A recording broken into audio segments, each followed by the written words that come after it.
Alright, so today I'm doing a review of this Good Leaf Spring Mix and Canadian made.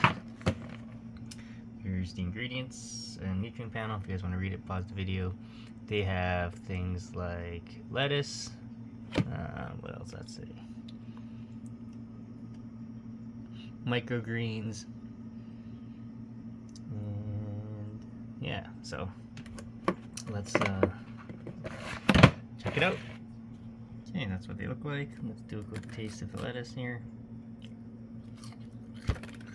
Ooh, really crunchy. A lot of flavor. This is actually quite good. Wow.